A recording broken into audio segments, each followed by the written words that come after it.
Hello दोस्तों, नमस्कार। आप सभी लोगों का स्वागत है हमारे यूट्यूब चैनल में।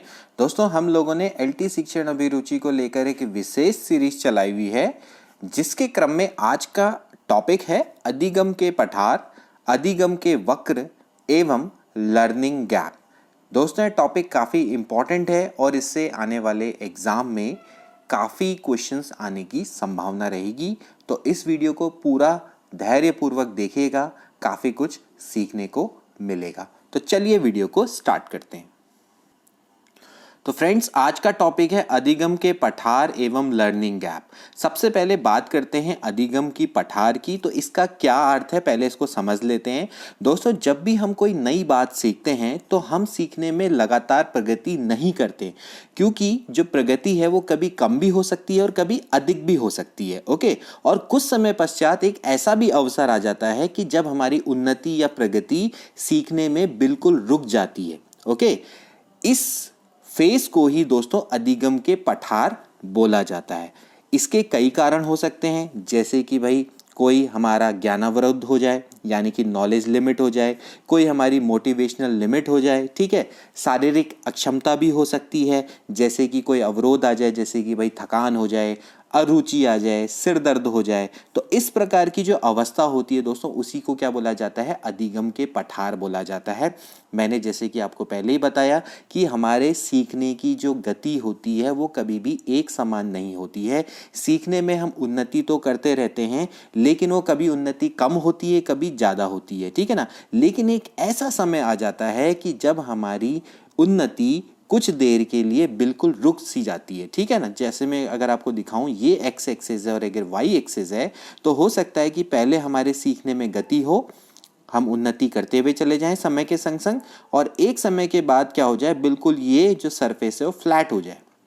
जो ये फ्लैट सरफेस है, यानी ये फेज ऐसा है कि जब समय तो बढ़ता चला जा रहा है, लेकिन हमारा जो निष्पादन है वो बिल्कुल उतना नहीं है, यानी कि हमारी जो सीखने की जो गति है वो बिल्कुल रुक चुकी है, यानी सीखने की हमारी उन्नति बिल्कुल फ्लैट हो चुकी है। तो क्योंकि ये पठार की तरह दिख रहा है, तो इसलिए इसको अधिगम के पठार के नाम से जाना जाता है। आई होप कि आपको अच्छे से समझ में आ गया होगा। तो अर्थ क्या है, तो सीखने की इस प्रकार की अवस्था जिसमें सीखने की उन्नति रुक जाती है, इस अवस्था को अधिगम, इस अवस्था में अधिगम वक्र ऊपर चढ़ने के स्थान पे समानांतर चलने लगता है और अधिक देर तक कोई प्रगति नहीं दिखाई पड़ती है। इस सपाट स्थल को ही अधिगम का पठार कहते हैं। ओके, तो काफ़ी सिंपल है अधिगम का पठार। आपको आई होप कि समझ में आ गया होगा। मैं आपको इसको एक बहुत सिंपल से चित्र की मदद से मैं आपको दिखाता हूँ। देखिए दोस्तों, यहाँ पर आप देख सकते हैं कि जैसे आपका एक टाइम है और इसके अलावा आपको क्या दे रखा है, अचीवमेंट दिया हुआ है, ठीक है ना।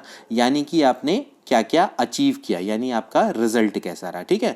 तो आप ये देख सकते हैं कि एक समय तक लगातार ये जैसे जैसे समय बढ़ता चला जा रहा है, तो इसकी सीखने की गति काफ़ी अच्छी है, यानी ये लगातार चीज़ों को सीख रहा है, यानी उन्नति जो है इसमें काफ़ी दिख रही है। लेकिन इस फेज़ में जैसे जैसे टाइम बढ़ता गया, तो इसकी जो सीखने की गति है वो बिल्कुल रुक सी गई है।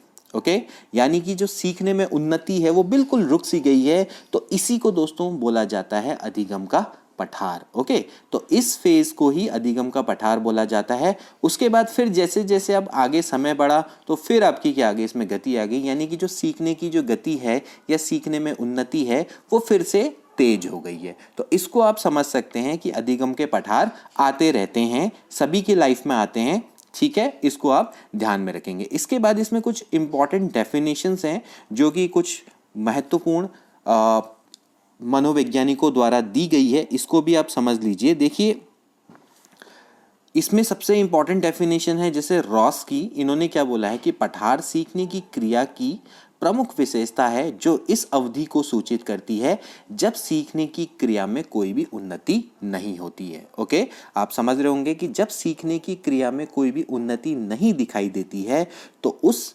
क्रिया में आप समझ सकते हैं कि उस फेज को हम क्या बोलते हैं, अधिगम का पठार बोला जाता है, ठीक है ना। तो सीखने में पठार तब आते हैं जब व्यक्ति सीखने की एक अवस्था पर पहुंचकर दूसरी अवस्था में प्रवेश करता है। तो ये भी काफ़ी इंपॉर्टेंट है। रेक्स एंड नाइट ने रेक्स एंड नाइट ने इसको इस तरीके से दिखा दिया कि आप एक अवस्था से दूसरी अवस्था में पहुंच रहे हैं। देखिए यहाँ पर आपकी गति की अवस्था थी, अब लगातार बढ़ते चले जा रहे थे, अब आप किस अवस्था में आ गए, विराम अवस्था में आ गए ना। ठीक है, तो इसको हम क्या बोलेंगे, विराम अवस्था। जैसा कि मैंने इसको दिखाया है यहाँ पर आप देख सकते हैं कि आप पहले एक अवस्था में थे, गति की अवस्था में, उसके बाद आप किस में आ गए, विराम में आ गए, और फिर उसके बाद आप गति की अवस्था में। तो पठार की अवस्था वो है कि जब आप गति की अवस्था से विराम की अवस्था में चले जाते हैं, यानी आप सीखने की गति की अवस्था से सीखने की जो उन्नति है उसमें आपके विराम लग जाता है, तो उस अवस्था को ही दोस्तों पठार कहा जाता है कि आपके लर्निंग में क्या आ गया है, पठार आ गया है। आई होप कि आपको बहुत अच्छे से समझ में आ गया होगा। ओके, अब बात करते हैं दोस्तों अधिगम पठार का समय, यानी कि ये कितने समय तक रह सकता है। देखिए इसके बारे में भी अलग अलग मनोवैज्ञानिकों के अलग अलग मत हैं, लेकिन जो सोरेनसन है इनका मत मैंने यहाँ पर लिखा है। सोरेनसन का मानना है कि सीखने की अवधि में पठार साधारणतया कुछ दिनों, कुछ सप्ताहों या कुछ महीनों तक रह सकते हैं। ओके, अब देखिए सीखने के पठार के बारे में अगर देखा जाए तो ये कब तक रहेगा या कितने समय के लिए आएगा या निश्चित हम कह नहीं सकते। ठीक, कोई भी एक व्यक्ति है वो शीघ्र सीख सकता है और दूसरे को हो सकता है कि विलंब हो जाए, यानी कि उसको देर हो जाए। तो सीखने की प्रक्रिया में पठार तो आते ही आते हैं, लेकिन ये व्यक्ति की भी प्रकृति पर निर्भर करता है कि वह पठारों में कितनी देर तक पहुंचता है। किसी के बहुत जल्दी हम कह सकते हैं पठार आ जाते हैं अवधि में, ठीक है ना, उसके लर्निंग जो अवधि है उसमें बहुत जल्दी पठार आ जाते हैं, किसी के लिए काफ़ी देर में भी आ सकते हैं। ठीक है ना, तो ये डिपेंड करता है एक व्यक्ति की प्रकृति पे। ठीक है ना,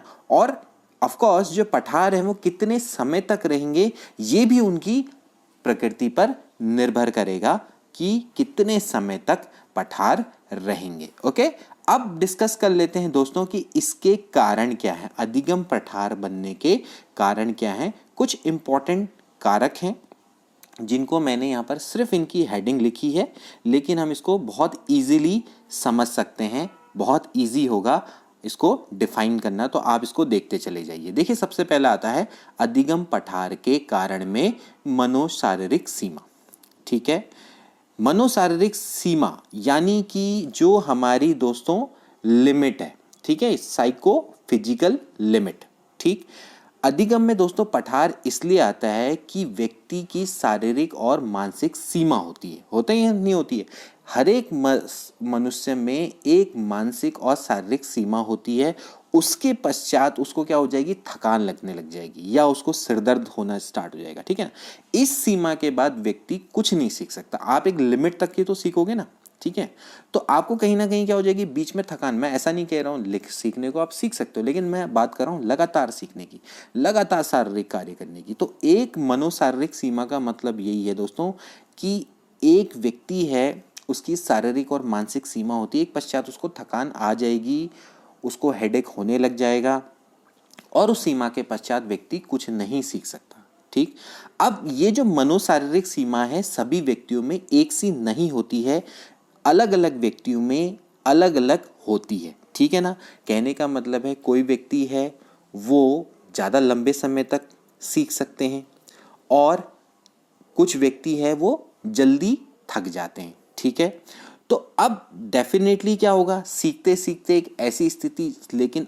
सब में आएगी कि सीखने वाला थकान का अनुभव करने लगा, और जब वो थकान का अनुभव करने लगेगा तो ऐसी स्थिति में सीखने की प्रगति प्रभावित होगी और वहीं पर क्या बन जाएगा दोस्तों, पठार बन जाएगा। तो उसको क्या बोलेंगे, अधिगम का पठार। समझ गए, बहुत सिंपल है, मनोशारीरिक सीमा। बहुत एक हेडिंग ही सब कुछ एक्सप्लेन कर देती है। इसके बाद आता है नकारात्मक कारण। अब अनेक नकारात्मक कारण भी हैं, जैसे कि सबसे पहला नकारात्मक कारण क्या हो सकता है बताओ, सीखने में रुचि का अभाव। आपका इंटरेस्ट ही नहीं है, आपका एटीट्यूड ही नहीं है उधर की ओर को। नकारात्मक क्या हो गया, एटीट्यूड हो गया ना, आपका एटीट्यूड नेगेटिव है उधर की ओर को। ठीक है ना, नकारात्मक कारक का मतलब नेगेटिव एटीट्यूड। तो सीखने में आपकी रुचि नहीं है। उसके बाद मैच्योरिटी नहीं है, ज्ञान का अभाव नहीं है, आपके अंदर मोटिवेशन नहीं है। ठीक है, क्यूरोसिटी नहीं है, जिज्ञासा नहीं है। ठीक है, और निराशा हो सकती है, आलस्य हो सकता है, उत्साहहीनता हो सकती है, ठीक है ना। और इसके बाद बीच बीच में जैसे ध्यान भंग हो जाए, ठीक, और आपको इससे जैसे हो सकता है कि भविष्य में आपको लगे कि यार इससे मुझे क्या मिलेगा इसको सीख के, ठीक है, ऐसा भी नेगेटिव आपका एटीट्यूड हो सकता है, ठीक है ना। तो ये सारी जो चीज़ें होती हैं वो आपके नकारात्मक कारक या कारण के अंतर्गत आती है, तो इसके कारण भी पठार बन जाते हैं। ओके, इसके बाद आता है कार्य की जटिलता। कार्य की जटिलता का मतलब ये है कि आपका जो वर्क है वो कितना कॉम्प्लेक्स है। ओके, तो सीखने जाने का जो भी आपका सीखने वाले हैं उसमें कार्य में जितनी अधिक जटिलता होगी उतना ही उसको सीखने में दोस्तों शिथिलता आएगी। ओके, और पठार बन जाएगा। हो, ठीक है ना। जैसे कि भाई अगर बालक है उसमें अगर क्षमता कम है, उसकी योग्यता कम है और उसकी रुचि कम है, तो और कार्य बहुत जटिल है, तो डेफिनेटली क्या होगा, बच्चा कुछ भी नहीं सीख पाएगा। और जब बच्चा कुछ भी नहीं सीखेगा तो क्या बनेगा, पठार बनेगा। तो इसीलिए तो हम कहते हैं कि भाई आप बालक की क्षमता, योग्यता और रुचि के अनुसार ही बालक को सीखने का कार्य देना चाहिए, ठीक है ना। या फिर हम कह सकते हैं पठार को दूर करने के उपाय खोजनी चाहिए। तो भाई कार्य जटिल का मतलब आप समझ गए ना कि जटिल ऐसा है कि बालक की जो योग्यता है और क्षमता है उसके ऊपर का कार्य है, तो वहाँ पर वो डेफिनेटली लर्निंग या हम कह सकते हैं सीखने की जो गति है वो प्रभावित हो जाएगी, ठीक है। इसके बाद आती है सीखने की अनुच्छेद, नहीं होगा दोस्तों, ये गलत हो गया टाइप, ये अनुचित विधि, ठीक है ना, अनुचित विधि, इसको आप सही कर लेंगे, ये है आपका अनुचित विधि। अब सीखने की अनुचित विधि का मतलब क्या है, रॉन्ग मेथड ऑफ लर्निंग। अब जो शिक्षा मनोवैज्ञानिक है इन्होंने नई नई विधियों का तो आविष्कार किया है, जैसे कि छोटे बालकों को खेल के माध्यम से ज्ञान दिया जाता है, ठीक है ना। और जैसे कि हमने अभी बताया कि जो छात्र हैं उनके विषय, रुचि एवं क्षमताओं के अनुसार ही अध्यापन की विधियों का चुनाव करके छात्र को ज्ञान दिया जाता है, ठीक है ना। तो यहीं पर आपको ध्यान में रखना है कि जैसे कि अभी ऊपर बताया गया था कि जो हम छात्र हैं, छात्र को जो हम ज्ञान दे रहे हैं तो वो उनकी रुचि और क्षमताओं के अनुसार ही दिया जाना चाहिए, ठीक है ना। अगर आप छात्र को किसी गलत विधि के द्वारा सिखा रहे हैं, अगर आप किसी गलत विधि के द्वारा सिखा रहे हैं, उनकी रुचि के अकॉर्डिंग उस विधि को नहीं अपना रहे हैं, तो क्या होगा, वहां पर पठार बहुत ही जल्द बन जाएगा।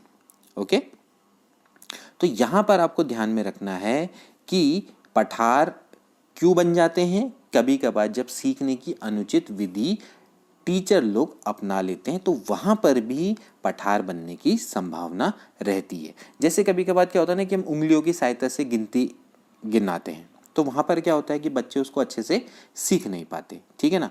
और जैसे कभी कभार क्या होता है कि लिखने की जो कलम होती है, पेन को कभी टाइट पकड़ के लिखाया जाता है, ठीक है ना, और प्रत्येक शब्द को रुक रुक कर पढ़ना, ये सारी विधियाँ क्या होती हैं ना, अनुचित होती हैं, और इनसे क्या होता है, सीखने की प्रगति रुक जाती है और इनसे क्या बनते हैं, पठार बन जाते हैं। ओके, इसके बाद आता है पुरानी आदतों का नई आदतों से संघर्ष, यानी कॉन्फ्लिक्ट बिटवीन आपकी पुरानी यानी old and new habits. Okay, तो अधिगम में पठार उत्पन्न होने का ये भी एक दोस्तों बड़ा कारण है।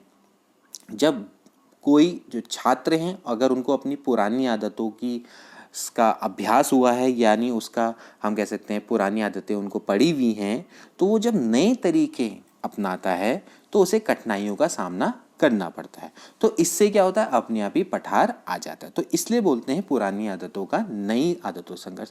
पुरानी आदतों का अगर कोई अभ्यस्त छात्र होगा उसको नई आदतें अपनाने में हमेशा से दिक्कत आती है। जैसे अगर हम उससे कोई छात्र है वो पुराने से उसको आदत है कि भाई वो बाएं हाथ से लिखता है, उनसे बोलेंगे कि भाई दाएं हाथ से लिखने पर अगर बल देंगे तो उसको कई कठिनाइयों का सामना करना पड़ता है। तो क्योंकि जो पुरानी आदतें होती हैं ना वो काफ़ी शक्तिशाली होती हैं, तो नई आदतें सीखने में क्या करती हैं, बाधा डालती हैं, ठीक है, इसको आपने ध्यान में रखना है, ठीक है।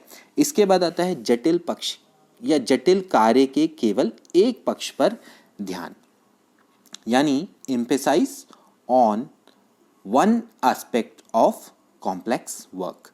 ठीक, देखिए किसी भी जटिल कार्य को सीखने के लिए उसके प्रत्येक अंश पर ध्यान देना चाहिए, ठीक है ना। लेकिन अगर आप जटिल कार्य के सिर्फ एक भाग को सीखेंगे या एक पक्ष पे ध्यान देंगे तो वहाँ पर आपके लिए सीखना बहुत ही दुष्कर हो जाएगा, और जब सीखना दुष्कर हो जाएगा तो अधिगम का पठार बनना तय हो जाएगा। ठीक, तो जटिल कार्य के प्रत्येक एक एक भाग को सीखने की बजाय हमें उसको समग्र रूप में सीखना चाहिए। ठीक है ना।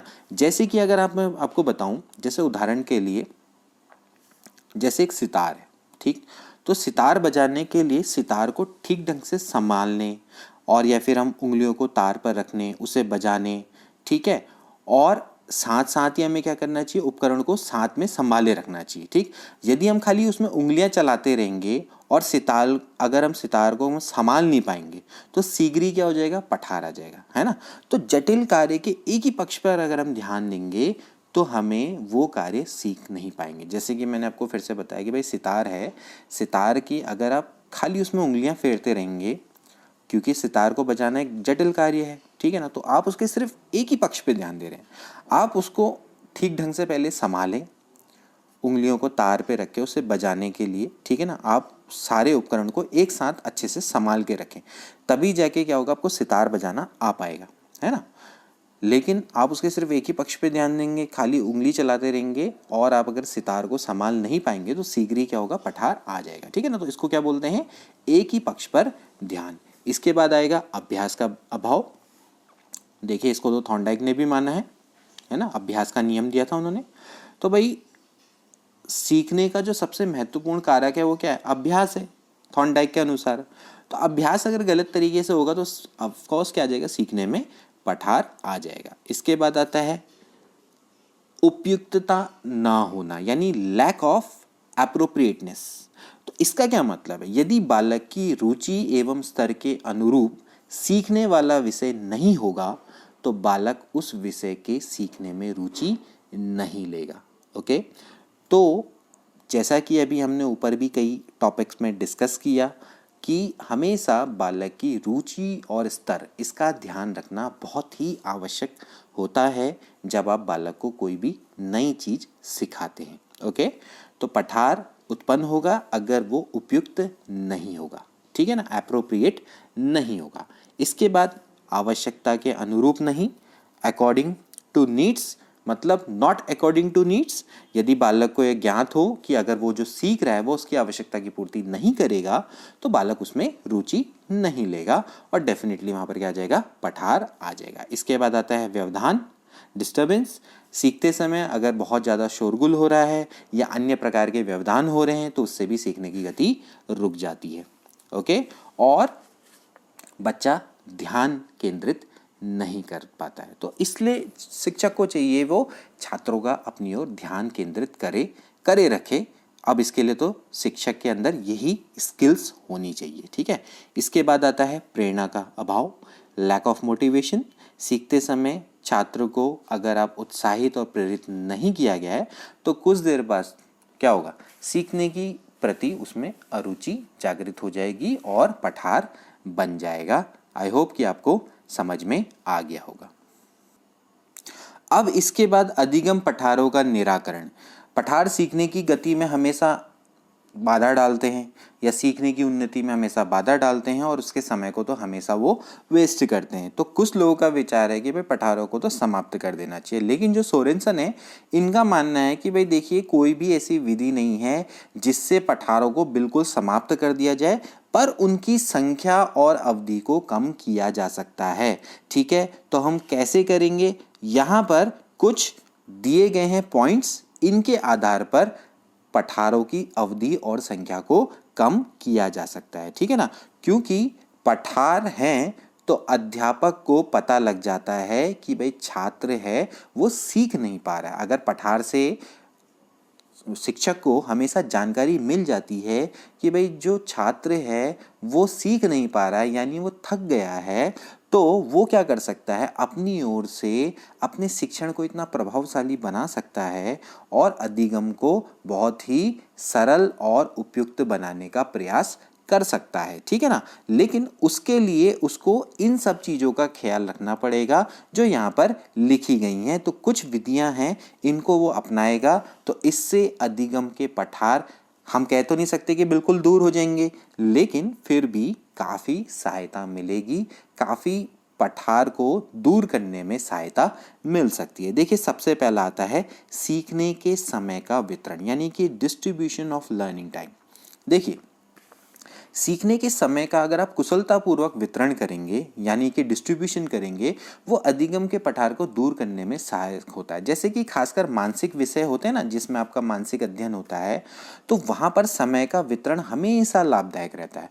ज़्यादातर आप अधिक लंबे समय तक एक कार्य को करते रहने की अपेक्षा आप उसको समय समय पर छोड़कर कराना काफ़ी सीखने में सहायक होता है। जैसे कि आप एक मानसिक कार्य करवा रहे हैं या आप कोई पाठ पढ़ा रहे हैं, आप उसको ज़्यादा लंबे समय तक ना पढ़ाएं, ठीक है। क्योंकि होता क्या है कि कुछ देर बाद छात्र हो जाते हैं बोर। जब आपको बोर हो जाते हैं तो आपको पता लग जाता है कि भाई जो छात्र है वो थक चुका है, अब हमें क्या करना चाहिए, सब्जेक्ट को चेंज कर देना चाहिए, ठीक है ना। तो यहाँ पर एक चीज़ आपको ध्यान में रखना है कि बिना व्यवधान के सीखने से ज़्यादा अच्छा व्यवधान युक्त अधिगम बहुत लाभदायक होता है। तो अध्यापक को चाहिए कि जैसे ही उसको लगे कि भाई पठार का आने वाला है या पठार का उसको अनुभव लग रहा है, तो उसको एक विषय को पढ़ाना बंद करके दूसरे विषय को पढ़ाना आरंभ कर देना चाहिए। तो इसको बोलते हैं सीखने के समय का वितरण। कहने का मतलब है कि आपको लंबे लंबे लेक्चर ना लेके छोटे छोटे आप लेक्चर ले सकते हैं, इससे बच्चे को सीखने में ज़्यादा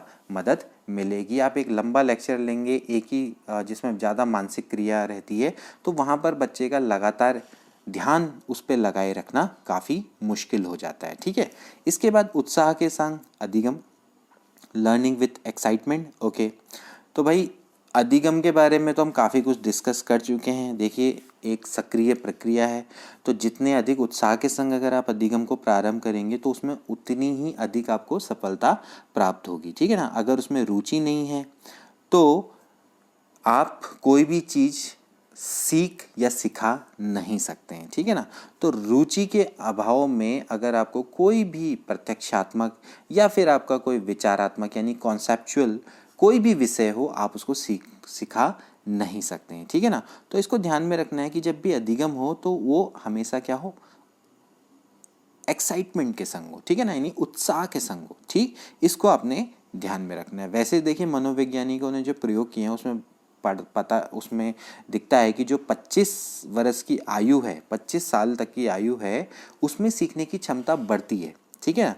और 45 वर्ष की आयु के बाद ये तीव्रता से कम होने लग जाती है, ठीक है। इसको आपने ध्यान में रखना है। इसके बाद आता है पाठ्य सामग्री का संगठन, ऑर्गेनाइजेशन ऑफ करिकुलम। देखिए अध्यापक को पाठ्य सामग्री का संगठन हमेशा इस तरीके से करना चाहिए कि जैसे सरल से कठिन की ओर, ठीक है। सरल से कठिन की ओर जो शिक्षण सूत्र है ना, इसके आधार पर सरल से कठिन की ओर, सरल से अगर आप कठिन की ओर शिक्षण सिद्धांत या शिक्षण सूत्र का अगर आप प्रयोग करेंगे तो अधिगम के पठार को काफी हद तक रोका जा सकता है, ठीक है ना।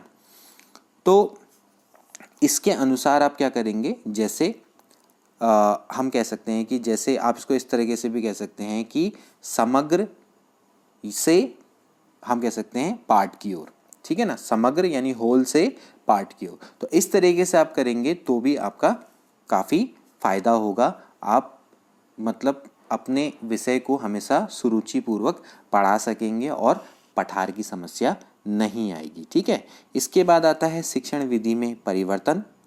देखिए शिक्षण विधि में परिवर्तन का मतलब यह है कि जब आपको लगे कि अधिगम में पठार आ रहा है तो आपको अपनी शिक्षण विधि बदल देनी चाहिए, जिससे कि पाठ रोचक बन जाए और उसमें नवीनता आ जाए। तो ये बहुत सिंपल सा कॉन्सेप्ट आप समझ गए होंगे, ठीक है। इसके बाद आता है प्रेरणा तथा उद्दीपन, मोटिवेशन एंड स्टिमुलेशन। देखिए अधिगम की क्रिया है, अगर उसमें छात्र अगर आपको रिस्पॉन्स नहीं दे रहे हैं तब तक तो आपकी अधिगम की क्रिया क्या है, प्रभावहीन है। तो इसमें आपको ध्यान में रखना है कि मोटिवेशन तो देना ही है, ठीक है। इसके अलावा जो छात्र का आपके प्रति रिस्पॉन्स है, ठीक है, वो भी बहुत ज़्यादा मैटर इसमें करता है, ठीक है ना। तो जब तक आप उसको किसी विषय विशेष के प्रति प्रेरणा और उद्दीपन नहीं डालेंगे उसके अंदर, तब तक अधिगम की प्रक्रिया प्रभावशाली नहीं बनेगी। ओके, तो ये पुरस्कार भी दे सकते हैं, दंड भी दे सकते हैं। इसके माध्यम से अध्यापक छात्रों में प्रेरणा उत्पन्न कर सकता है। काफ़ी इम्पॉर्टेंट है, इस चीज़ को आप ध्यान में रखेंगे। इसके बाद आती है अच्छी आदतें। अधिगम में अच्छी आदतों का विशेष महत्व है, ठीक है। तो शिक्षार्थी को सफल होने के लिए शब्दकोश का प्रयोग करने, अध्ययन हेतु नियमित और निश्चित समय स्थान की पाबंदी करने, थकने पर कार्य न करने, ठीक है, आदि का प्रयोग करने, ठीक है। या इस तरीके से हम कह सकते हैं कि जैसे सुबह शाम अकेले पढ़ाई करना, ठीक है, पाठ को दोहराना, ठीक, और मन से ज़्यादा कम से कम होठ हिलाकर पढ़ना, ठीक। तो इस तरह की अच्छी आदतें उसमें हम विकसित कर सकते हैं, ठीक है ना। कहने का मतलब यह है कि कई अच्छी जैसे आदतें होती हैं, उनको जब आप विकसित करेंगे तो उससे क्या होगा कि उसकी सीखने की प्रक्रिया प्रभावित होगी और पठार नहीं आएंगे, ठीक है ना। तो उसमें आपने अच्छी आदतें विकसित करनी है, ठीक है ना। बहुत सारी चीज़ें होती हैं, ठीक, जैसे कि मैंने आपको पहले ही बोला। इसके अलावा जैसे आप नोट्स बनाइए, ठीक है, और योजनाबद्ध तैयारी करें, ठीक, मन से पढ़ें, होठ ज़्यादा ना हिलाएं, जैसे मैंने पहले ही बोला। रेखा चित्र का प्रयोग करें, चित्रों का प्रयोग करें, ठीक। तो कई सारे मतलब अच्छी आदतें होती हैं, इनसे आपका सीखना बहुत तेज़ी से होता है। इसके बाद विश्राम, जैसे कि मैंने पहले ही बोला, पठार की स्थिति आ जाने पर अध्यापक को चाहिए कि वो छात्रों को थोड़ा विश्राम दे दे और उनकी थकान को दूर करे। इसके बाद दोस्तों आता है अधिगम वक्र। दोस्तों, हम अपने जीवन में कई बातें, कई कार्य और कई विषय सीखते हैं। जैसे कि हम कार चलाना सीख रहे हैं, या हम अंग्रेजी बोलना सीख रहे हैं, या चित्र बनाना सीख रहे हैं ना। लेकिन मैंने पहले ही बोला, हमारी जो इन सबको सीखने की गति आरंभ से अंत तक एक जैसी नहीं होती है ना। कभी वो ज़्यादा होती है, कभी वो कम होती है, ठीक। यदि अगर हम अपनी सीखने की गति को ग्राफ पेपर पर अंकित करें तो वो एक तरीके का वक्र बनेगा, जिसको हम क्या बोलेंगे, सीखने का वक्र या अधिगम वक्र बोला जाएगा, ठीक है ना। तो सीखने की प्रगति या अवनति को दिखाने वाली वक्र रेखा को ही शिक्षण अधिगम वक्र कहा जाता है, ठीक है। बहुत सिंपल है कि जो भी हम सीख रहे हैं, चाहे हम पढ़ना सीखें, या हम कोई मोटर चलाना सीखें, या हम कार चलाना सीखें, साइकिल चलाना सीखें, चित्र बनाना सीखें, कुछ भी अगर हम सीख रहे हैं, उसको अगर हम ग्राफ पेपर पर अंकित करेंगे तो एक वक्र बनेगा। उसी वक्र को अधिगम वक्र बोला जाता है। बहुत सिंपल है। तो दोस्तों, सीखने की जो हमारे मात्रा होती है या अभ्यास या प्रयास के बीच में एक खास संबंध को अधिगम वक्र के द्वारा हम रिप्रेजेंट करते हैं, ठीक है ना। यानी कि कितना हम सीख रहे हैं और कितना हमारे द्वारा प्रयास किए गए प्रयास, और हमारा हम कह सकते हैं निष्पत्ति, या फिर आपका हम कह सकते हैं आपका अधिगम प्रतिशत। इस तरह से भी हम कह सकते हैं अधिगम प्रतिशत और प्रयास, इसके बीच में जो संबंध है, इनको भी हम वक्र के रूप में रिप्रेजेंट करते हैं, जिसको हम क्या बोलते हैं, अधिगम वक्र बोलते हैं। तो बहुत सिंपल है कि हमारी सीखने की प्रगति या अवनति को दिखाने वाला वक्र आपका शिक्षण अधिगम वक्र कहलाता है, ठीक है ना। सीखने की मात्रा तथा अभ्यास या प्रयास के बीच में ये एक संबंध को बताता है। तो अब ये 4 प्रकार के होते हैं, इनके बारे में हम एक एक करके डिस्कस कर लेते हैं। देखिए दोस्तों, सबसे पहला आता है समान निष्पादन वक्र। इस वक्र को दोस्तों रेखीय त्वरण वक्र भी कहा जाता है। इसको आपने ध्यान में रखना है, रेखीय त्वरण वक्र भी इसको बोला जाता है। इसमें लीनियर एक्सेलरेशन है, तो इस वक्र का आकार आपका एक सीधी रेखा के समान होता है। इस तरीके से आप इसको देख सकते हैं, सीधी रेखा के समान होता है। कहने का मतलब यह है कि इसमें प्रत्येक प्रयास में सीखने की मात्रा समान रहती है। तो इस तरीके का वक्र होता है। आप देख सकते हैं नीचे कि आपके द्वारा जो प्रयास किए जा रहे हैं और सीखने की मात्रा है वो आपकी हम कह सकते हैं समान है, यानी कि आपका जो निष्पादन है वो समान है। ठीक, वैसे इस तरीके का जनरली वक्र नहीं पाया जाता है, लेकिन कुछ मनोवैज्ञानिकों ने कुछ प्रयोग किए थे, जैसे कि लैकमैन ने प्रयोग किया था एक चूहे पर, तो वहाँ पर उन्होंने इस टाइप के वक्र को प्राप्त किया, तो इसलिए इसको समान निष्पादन वक्र भी कहा जाता है। कर्व ऑफ इक्वल रिटर्न्स, यानी आप जितना प्रयास कर रहे हैं और आपके सीखने की मात्रा भी आपको उतनी ही मिलती जा रही है, यानी कि लगातार आप एक समान गति से सीखते चले जा रहे हैं। ये इसका सीधा सीधा सा मतलब है। ठीक है, ऐसा जनरली होता नहीं है, पहले ही बता देता हूँ। इसके बाद आता है वर्धमान निष्पादन वक्र। अब वर्धमान निष्पादन वक्र से दोस्तों क्या मतलब है, या फिर हम इसको नतोदर वक्र, ठीक है, या फिर इसको धनात्मक उन्नति सूचक वक्र भी बोला जाता है। देखिए बहुत इंपॉर्टेंट है, इसको हम बोलते हैं कर्व ऑफ इंक्रीजिंग रिटर्न। इस तरह के वक्र में जनरली होता क्या है दोस्तों, जब आपके सीखने की गति शुरू में धीमी होती है और बाद में क्या होती है, वो गति तीव्र हो जाती है। इसको आपने ध्यान में रखना है कि इस तरह के वक्र तब बनता है जब आपके प्रयासों में सीखने की गति शुरू में धीमी होती है और बाद के प्रयासों में उसमें गति तीव्र हो जाती है। काफ़ी इम्पॉर्टेंट है दोस्तों ये कर्व। आप देख सकते हैं कि पहले आप बहुत धीरे धीरे सीखते हैं, लेकिन बाद में आपकी सीखने की गति बहुत तेज हो जाती है। दोस्तों अगर हम बात करें सब्जेक्ट की, तो देखिए गणित जब आप सीखते हैं ना, तो इस तरीके का वक्र बनता है, क्योंकि गणित शुरू में सीखने में काफ़ी टफ होती है, लेकिन बाद में आपको सीखने में काफ़ी इसमें तेजी आ जाती है। तो आप इसको समझ सकते हैं कि आपका गणित में अगर आपका वक्र बनेगा तो कैसा बनेगा, वर्धमान निष्पादन वक्र। ठीक है ना। अब कुछ इसी तरीके का वक्र बनता है कि आपकी सीखने की गति शुरू में हल्की रहती है, लेकिन बाद में बहुत तेजी से आप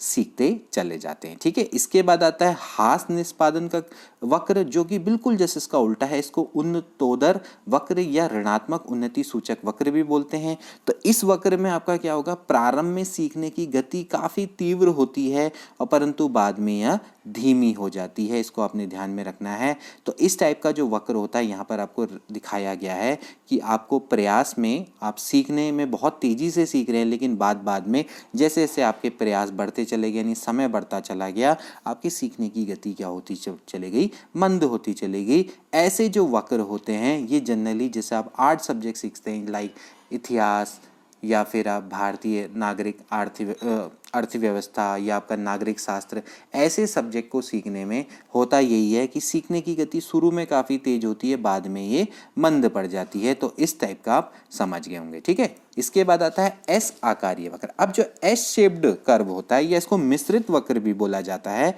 तो इस टाइप के शिक्षण वक्र में सीखने की गति आरंभ में धीमी होती है, बाद के प्रयासों में तीव्र हो जाती है और अंत में फिर धीमी हो जाती है। यही आपका एक्चुअल वक्र होता है कि देखिए शुरू में आपकी सीखने की गति धीमी होती है, देख सकते हैं आप, पहले धीमी है गति, उसके बाद में फिर तेज हो गई और फिर बाद में धीमी हो गई। तो इस तरह का जो वक्र होता है दोस्तों, ये आपका एस शेप्ड या फिर मिश्रित वक्र होता है। एक्चुअली रियलिटी में यही वक्र होता है दोस्तों, क्योंकि हमारा होता है क्या, सीखने की गति पहले हमारी शुरू में थोड़ा धीमी होती है, फिर थोड़ा सा आपकी तेज होती है, फिर धीमी हो जाती है, फिर तेज होती है, फिर धीमी होती है, यानी मतलब इसी टाइप का पैटर्न चलता रहता है। अधिगम कभी भी एक समान नहीं होता है।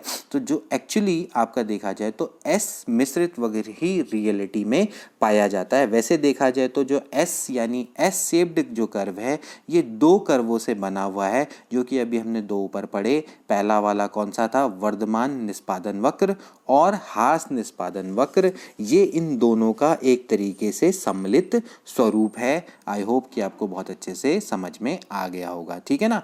इसके बाद आता है दोस्तों अगला टॉपिक, इसको बोलते हैं लर्निंग गैप। तो दोस्तों अगर हम बात करें लर्निंग गैप की, आपने काफ़ी ये वर्ड सुना होगा, लर्निंग गैप आ गया, लर्निंग गैप आ गया। देखिए बहुत सिंपल सा है। लर्निंग गैप से देखिए दोस्तों अभिप्राय ये है कि एक विद्यार्थी अपनी योग्यता के अनुसार उसने क्या सीखा और उसको कितना सीखना चाहिए था, उसमें जो अंतर होता है वही क्या कहलाता है दोस्तों, लर्निंग गैप कहलाता है। ठीक है, आप एक बहुत सिंपल सा लॉजिक आप इसमें समझिए कि आपकी अगर उम्र 15 साल है, 15 साल की उम्र में आपको कितना सीखना चाहिए था, लेकिन आपने कितना सीखा, ठीक है, आपने माना सपोज करो S1 सीखा, आपने S2 सीखना चाहिए था, इन दोनों के बीच का जो डिफरेंस होगा वही क्या कहलाएगा दोस्तों, आपका लर्निंग गैप कहलाएगा। ठीक है, तो आप इसको इस तरीके से समझ लीजिए कि देखिए, लर्निंग गैप को विद्यार्थी के उम्र और उसके मिलने वाले अवसर पर भी हम निर्भर कर सकते हैं। ठीक है ना, जैसे कोई विद्यार्थी है, अगर उसकी उम्र 15 साल है, ठीक है, मान लेते हैं एक विद्यार्थी की उम्र है 15 साल और वो 8वीं कक्षा में पढ़ता है, ठीक है ना, लेकिन उसके सहपाठी की उम्र अगर 14 साल है और वो भी कौन सी कक्षा में पढ़ता है, 8वीं साल में, मतलब 8वीं कक्षा में पढ़ता है, तो जो 15 साल वाले का लर्निंग गैप आपका क्या है, 1 साल का है। ठीक है ना, क्योंकि उसे 15 वर्ष की उम्र में 9वीं कक्षा में होना चाहिए था। ठीक है ना, 14 साल का बच्चा भी 8वीं कक्षा में, 15 साल का बच्चा भी 8वीं कक्षा में, तो इसका मतलब ये है कि 15 वर्ष की उम्र का जो विद्यार्थी है उसमें लर्निंग गैप 1 साल का है। ठीक है ना, इसी तरह से आप मान सकते हैं कि भाई कोई बंदा है, कोई व्यक्ति है आपका, मान लेते हैं सपोज करो निर्मल कोई व्यक्ति है, ठीक है ना, निर्मल कोई व्यक्ति है, वो 15 अध्याय या 15 लेसन पढ़ चुका है, जबकि कक्षा के अन्य विद्यार्थी 20 लेसन पढ़ चुके हैं। ठीक है ना, तो ऐसे में जो आपका निर्मल है, इसका जो लर्निंग गैप है वो आपका 5 अध्याय का है। ठीक है ना, क्योंकि अभी तक उसको क्या होना था, 5 अध्याय पढ़ लेने थे, लेकिन उसके सहपाठी 20 अध्याय पढ़ चुके हैं, तो इसको भी हम क्या बोलते हैं, लर्निंग गैप बोला सकता है। अब इसमें कई कंडीशन हो सकती हैं कि वो कंडीशन आपकी हो सकता है कि वो घर में ज़्यादा ध्यान देता हो, ठीक है ना, वो हो सकता है कि घर के कामों में भी ज़्यादा ध्यान देने के कारण वो ज़्यादा लेक्चर अटेंड ना कर पाया हो, तो इसके कई कारण हो सकते हैं लर्निंग गैप के। तो आई होप कि आपको ये अच्छे से समझ में आ गया होगा। तो दोस्तों, जैसे कि अभी हमने लर्निंग गैप के बारे में अभी डिस्कस किया, लर्निंग गैप देखिए बहुत सिंपल सा आपका एक कॉन्सेप्ट है। देखिए लर्निंग गैप के मैंने पहले ही बोला, इसके कई सारे कारण हो सकते हैं, इसके मानसिक कारण भी हो सकते हैं, ओके, इसका पारिवारिक कारण भी हो सकते हैं, जैसा कि हमने बोला कि अगर कोई व्यक्ति है वो पारिवारिक रूप से ज़्यादातर ध्यान अपने परिवार में दे पाता है, या सपोज करो आपका वो उतना ज़्यादा वेल ऑफ नहीं है, यानी पैसा नहीं है, तो वो लेक्चर उतने अटेंड नहीं कर पाया, स्कूल में ज़्यादातर अनुपस्थित रहता है, और भी कई सारे फैक्टर इसके होते हैं। जैसे स्पेशली जो इसका फैक्टर होता है वो होता है कि आपकी पढ़ाई कैसी रही है इन अर्ली स्टेज। ठीक है ना, जैसे मैं आपको एक बहुत सिंपल सा एग्जांपल दूंगा, जैसे मैथमेटिक्स है, मैथमेटिक्स में हम कई सारे कॉन्सेप्ट पढ़ते हैं स्टार्टिंग से। ठीक है, जैसे सपोज करो कोई बच्चा है वो 8th या 9th में आपका एलजेब्रा पढ़ता है, तो अगर उसके वहाँ पर कॉन्सेप्ट क्लियर नहीं होंगे एलजेब्रा के, तो आगे जाके उसको कई सारे टॉपिक पढ़ने में दिक्कत आती है। लाइक अगर वो आगे जाके टिग्नोमेट्री पढ़ता है या फिर उसके आगे उसको जाके ज्योमेट्री पढ़नी होती है, तो उसको आगे जाके क्या होती है, दिक्कत आती है। और फिर क्योंकि जैसे कि उसका बेस क्लियर नहीं है, तो वहाँ पर वो गैप है वो लगातार बढ़ता चला जाता है। तो ये भी एक हम कह सकते हैं वन ऑफ द रीज़न है कि जो कि आपका लर्निंग गैप ला सकता है। ठीक है ना, तो कहने का मतलब ये है कि जो लर्निंग गैप है वो ज़्यादातर आपके जो कॉन्सेप्ट्स हैं उनके क्लियर ना होने पे, जो आपका फाउंडेशन, जहाँ से आपका फाउंडेशन स्टार्ट होता है, कि वहाँ पर आपके कॉन्सेप्ट कई सारे क्लियर नहीं हो पाते हैं और बच्चे उनको अच्छे से लर्न नहीं कर पाते हैं, तो उनको क्या होता है कि नए कॉन्सेप्ट यानी कि नए संप्रत्यय सीखने में लगातार स्ट्रगल का सामना करना पड़ता है। ठीक है ना, आप देख लीजिए, मैं सिर्फ एक मैथमेटिक्स की मैंने बात करी, कई सब्जेक्ट्स हैं जो कि आप 8th से पढ़ते हुए आ रहे हैं। अगर आपके 8th में कॉन्सेप्ट क्लियर नहीं हो पाते तो आपको ऊपर जाके भी दिक्कतों का सामना करना पड़ता है। होता ही नहीं होता है, जनरली ये बहुत बड़ी प्रॉब्लम है इंडिया के एजुकेशन सिस्टम में, क्योंकि हम 8th 9th 10th में अपने कॉन्सेप्ट क्लियर नहीं कर पाते हैं,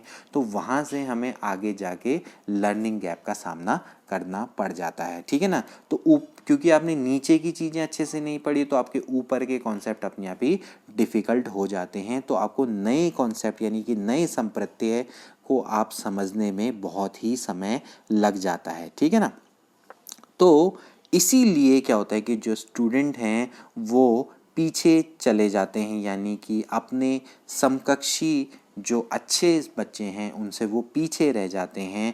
इसी को हम क्या बोलते हैं दोस्तों, लर्निंग गैप। तो इसको बहुत जल्दी एड्रेस करना ज़रूरी हो जाता है एक योग्य टीचर के लिए, ताकि वो इस गैप को ख़त्म कर सके और बच्चे का जो बहुमूल्य समय है वो बर्बाद ना हो, ठीक है ना। अदरवाइज़ क्या होता है, इसका सबसे विकराल रूप क्या हो सकता है कि बच्चा फिर उस कॉन्सेप्ट को ही पढ़ना छोड़ दे। ज़्यादातर यही होता है कारण कि हम, क्योंकि हमारे कॉन्सेप्ट बहुत बचपन से क्लियर नहीं होते हैं, तो हम कई सब्जेक्ट्स जो होते हैं वो खासकर जैसे साइंस के सब्जेक्ट्स हैं वो हम छोड़ देते हैं 12th के बाद। कारण क्या है, कॉन्सेप्ट्स का क्लियर ना होना, क्योंकि हमें नए कॉन्सेप्ट समझ नहीं आते, तो इस कारण से हमारे 12th में मार्क्स कम आते हैं। मैं स्पेशली साइंस स्टूडेंट्स की बात कर रहा हूँ, ऐसा नहीं है, आर्ट के स्टूडेंट्स के भी अपने विषय होते हैं, तो उनके विषय में भी यही प्रॉब्लम्स आती हैं, ठीक है ना। तो इसलिए हम सब्जेक्ट्स को चेंज करना पड़ता है, क्योंकि हम 12th में पढ़ के हमें 9th की या 10th की चीज़ें नहीं आ रही होती हैं। तो इसको हम क्या बोलते हैं दोस्तों, लर्निंग गैप बोलते हैं, ठीक है ना। इसका सोल्यूशन क्या हो सकता है, देखिए मैंने इस पर PDF नहीं बनाई है, बस मैं आपको बताए जा रहा हूँ, आप इसको समझिए, क्योंकि आप इसको एक तरीके से आत्मसात कर सकते हैं, आप खुद मनन करके इसके आंसर्स खुद निकाल सकते हैं कि इसका सॉल्यूशन क्या हो सकता है। देखिए इसका सॉल्यूशन क्या होता है, देखिए हमें पता है कि हर स्टूडेंट यूनिक होता है, उसकी अपनी लर्निंग स्टाइल होती है, अपना व्यक्तिगत भिन्नता होती है, अपने पढ़ने का तरीका होता है, ठीक है ना। तो यहाँ पर क्या है, यहाँ पर आप उसको प्राइवेट टीचिंग करके, मतलब कहने का मतलब है उसको व्यक्तिगत टीचिंग करके आप उसके जितने भी कॉन्सेप्ट्स हैं उनको आप क्लियर कर सकते हैं, ठीक है ना। इंडिविजुअल स्टूडेंट्स को आप पढ़ा के उसके जितने भी प्रॉब्लम्स हैं उनको आप दूर कर सकते हैं, ठीक है ना। तो इससे क्या होगा, उसका जो लर्निंग गैप है लगातार वो कम होता चला जाएगा और वो अपने आप ही नए कॉन्सेप्ट्स में रुचि लेने लग जाएगा, ठीक है ना। तो इसीलिए यहाँ पर बहुत इम्पॉर्टेंट हो जाता है कि जितने भी आपके स्किल्ड टीचर्स हैं वो पर्सनलाइज आपके एक तरीके से टीचिंग करें, ठीक, और एक तरीके से उसको लर्निंग गैप को ख़त्म करने का प्रयास करें। और it is the best approach, ये सबसे बेस्ट अप्रोच है लर्निंग गैप को ख़त्म करने की। ओके, तो आई होप दोस्तों कि ये आपको कॉन्सेप्ट बहुत अच्छे से समझ में आया होगा और ये टॉपिक आपके लिए काफ़ी फ़ायदा पहुंचाएगा। तो मिलते हैं अगली वीडियो में, till then take care and good bye.